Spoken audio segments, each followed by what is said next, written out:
Welcome to Birdsong House. This is not only our latest project, but it is a project very close to my heart because it is my own home.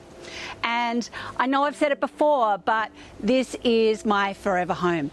And I can't wait to take you on the journey because I am giving it a bit of an update. In fact, I've already started giving it a bit of an update. Everything's half finished. I'm going to take you on a tour of where we're at, and then we're going to talk about what we're going to do. So let's come inside and take a look at what I have already done. I have a story much like most of you do. I was renting, I had bought the house, but I had some tenants in here, so I couldn't do anything. Everything went awry and I had to really quickly renovate the inside of this little shack that I had bought. Now, I love it because it's small, but there were a few things that I needed to do to it. It was looking very, very tired and it was filled with asbestos. So, first thing I did was gut the entire house, removed all the asbestos. But of course, the joys of renovating, the first thing I found was that I needed to replace all the wiring and the plumbing. So the budget was just out the door. But I still needed to get it finished. So basically, I've left the layout of the original house almost exactly how it is in terms of the rooms and where those rooms are located. I've added skylights through the kitchen and here in the living room, and I've done that just to bring the light in because it is only a 2400 stud and I wanted to actually make the whole house feel bigger than it actually is. So in here we've actually got two openable skylights. Got the little remote so you can open the skylight. And that just allows a bit more airflow. It means I can keep the closed doors and let the airflow come in through the ceiling. It also means it acts like a chimney, sucks all the hot air out, so that's a win. So you can see behind me are the original doors. Now, I kind of fell in love with them, and so I started out painting them black, and you'll see that in the bedrooms. But then I ended up getting sick of that and it wasn't quite right, so I ended up replacing them. So what I need to do in this next phase is actually start to tie it all together. So you can see I've got some beautiful French doors here. I'll just open these up and I'll show you. But this all opens up to the outdoor space. These guys open up fully, which is really nice. So it gives that indoor-outdoor flow. And then I added a fireplace. You can see I'm not really using it. It's become more of a bookshelf for me, but I put the fireplace in because Byron does get cold in the winter and who doesn't love a cozy fire? So we've got the fireplace. But you know what? I did it on a budget. I literally went to Bunnings. I got it from Bunnings. I think it cost me 700 bucks. So you can do things cheaply. So for me, I wanted the look of the fireplace, but I didn't need to spend thousands of dollars and I was on a super tight budget fireplace. But you can see, you know, I did some really cute little cobbles down here on the hearth. And they're actually a marketplace find. So I've got a heap more of those and I think I'm going to be using those in the next part of this renovation. So I might use them in some pathways, maybe the bathroom floor, just to start to repeat the materials. So that's those. What else can I tell you? The curtains. I was obsessed with this idea about linen curtains, you know, really casual look, just on an exposed rod. But again, I was on a super tight budget. Pillow Talk, my favorite curtains, Muse, really, really gorgeous linen. I use them in a lot of projects actually, that's a sneaky hack. You can also hook like little metal hooks on the top or something like that, could give it a different look. And then the rods are just from Spotlight, super simple, really effective. I can change them out later if I really want to. So you can see I've got a lot of my favorite pieces here in terms of styling, and because the spaces are small, I've had to kind of rework them in different configurations. So I've played around with my couch, which is not really a corner sofa, but I've done it, you know, in a way that it still kind of works, and I've got my cushions kind of covering the arm. There's lots of tricks you can do. Sometimes we move from big houses to small, you just got to accommodate. I actually bought this beautiful piece from Fossil Vintage. I'm just obsessed with it. I love old things. It's just a beautiful way to display stuff. At the moment it's got all my books on it, but who knows what's next. And my favorite old dining table that I had years ago that I cut down to a coffee table when we had Cicada House, and I love that in this space. So clearly I've spent a little bit more on the kitchen, and that's because I love to cook, and the kitchen is the heart of the home. We all know kitchens sell homes, all of those things. But for me, kitchen is always the most important place. I have kids, I love hanging out here with them, and I never thought that we'd actually be shooting this project. So I was like, you know, what am I going to do that I really love? And I love green kitchens. We all know that. I've done so many of them. But this green is, I think, my favourite green I've ever done. Everyone asks me what the colour is. It's Dulux Paris Creek, but I colour matched it to a green Defender. I saw it driving past and I was like, that's the green. Chased it down the street with my Dulux book and colour matched it. So sometimes, you know, inspiration comes from the funniest of places, but I really love it in this space. And then of course, we've got to talk about these bench tops. Oh my goodness. You know, I am in Byron, so I do love a crystal, but quartzite bench tops really, for me, are the diamond standard in terms of bench tops, because they're so durable. They're absolutely indestructible to heat, to marking, all the usual issues you have with any other natural surface, you just don't have with quartzite. It is expensive, but for me, this is my hero. And like I went cheap on the curtains, but expensive on the bench top. But you know, this I get joy from every single day. And I think that's really important because we live in these homes and they are meant to bring us joy. So the original kitchen was definitely in this layout, but it actually came through here and it had an island coming through there. And then I think from memory, it came through to about here.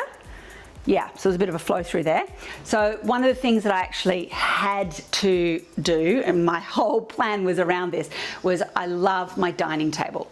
It's beautiful Moku Collective dining table and I love it. Matt made it for me for Cicada House and I really wanted to make a special space for it here in this house. And it is a very big dining table, but again, like I said, I love entertaining, I love having friends and family over, so this is really important to me.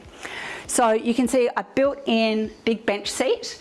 At the moment, I haven't done some seating, so we can talk about what I'm going to do there. I don't know yet, but I'm loving this idea of sheepskins. I could also obviously upholster it, might do that. But underneath here is storage. I also made use of a lot of bits and pieces that I actually already had. So all these beautiful pieces of hardwood that I've now put into timber shelving, they were pieces that I already had. I had them sitting around in the shed. So we cut them back, sanded them a little bit and made them shelves. And as you know, I love to style things. I love all of my little bits and pieces around me. They make me feel at home, makes me feel connected to my past and my history. So you can see all these beautiful collections on the shelves. Every little thing on this shelf's got a little story. So let's get back to that kitchen because we hadn't quite finished in there.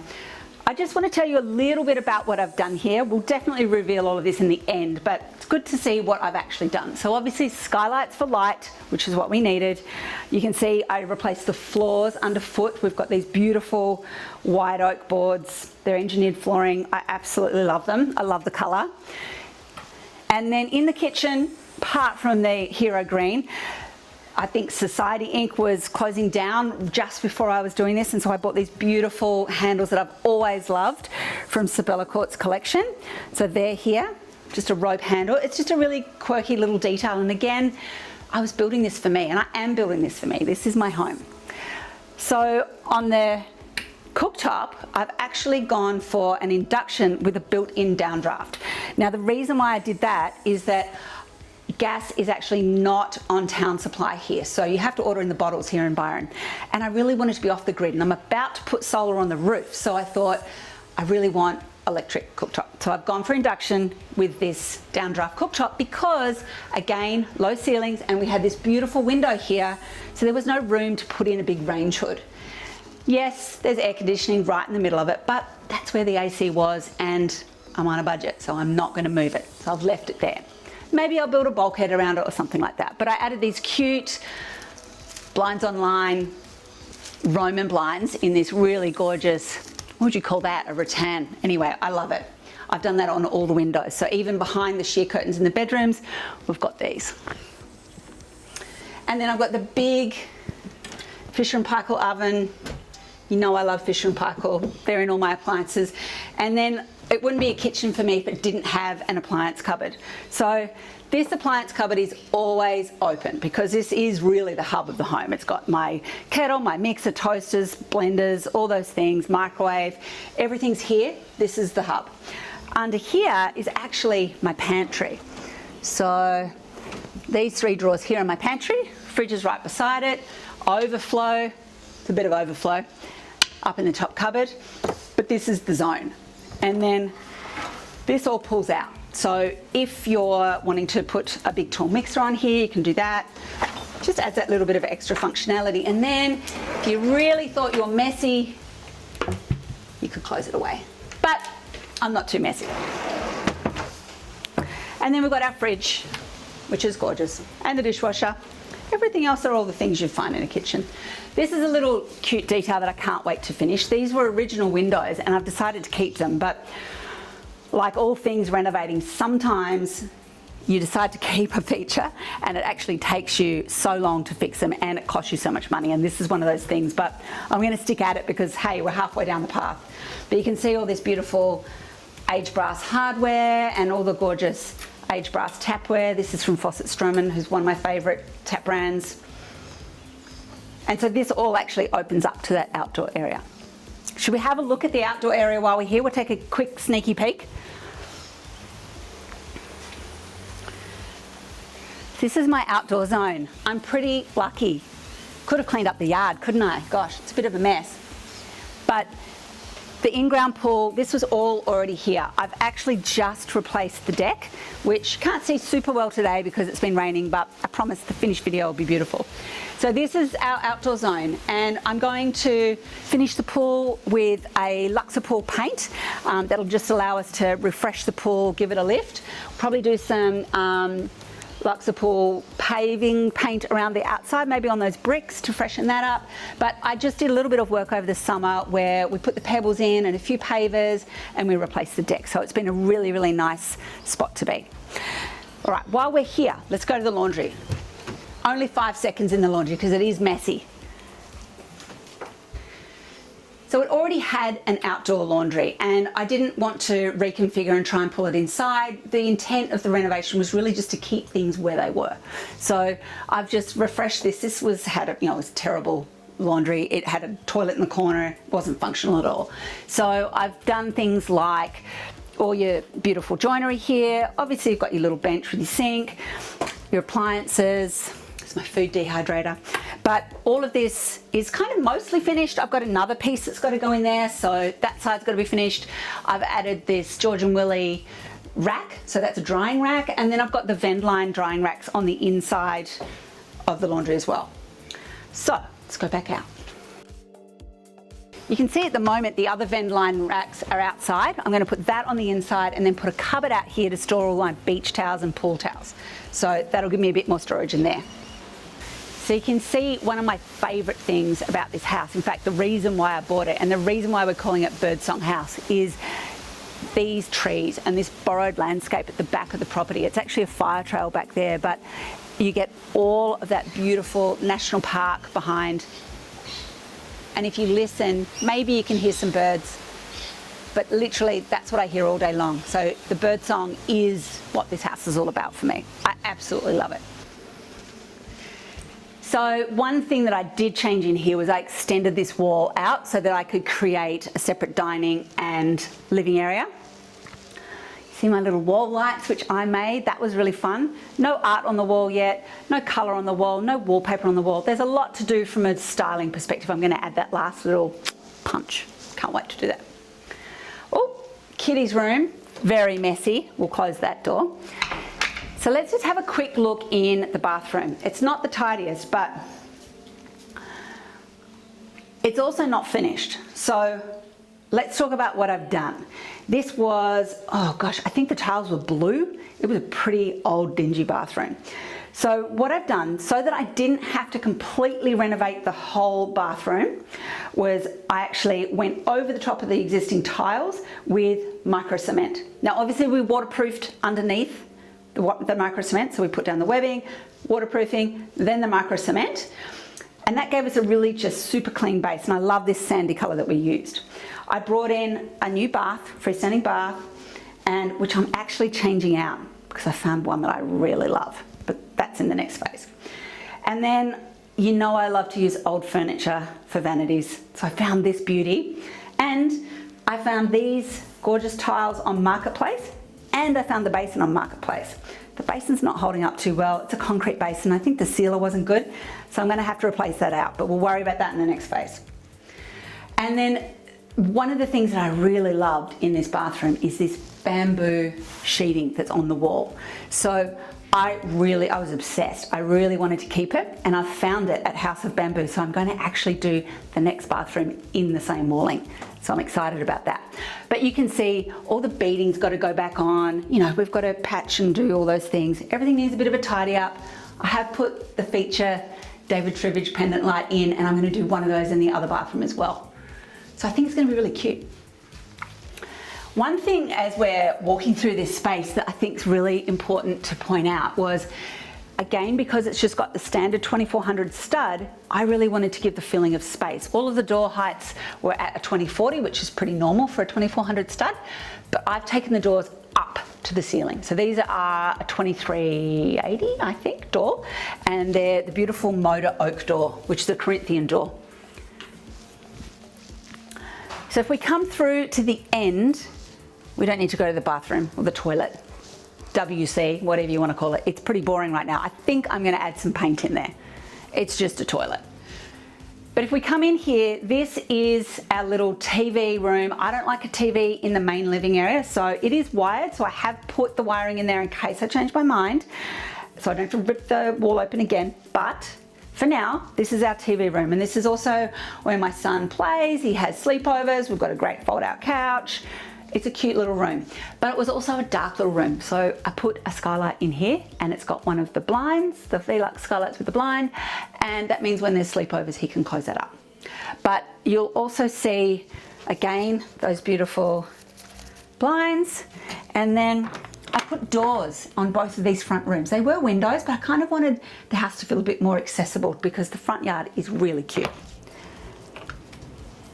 So we've got access to the front yard through these doors.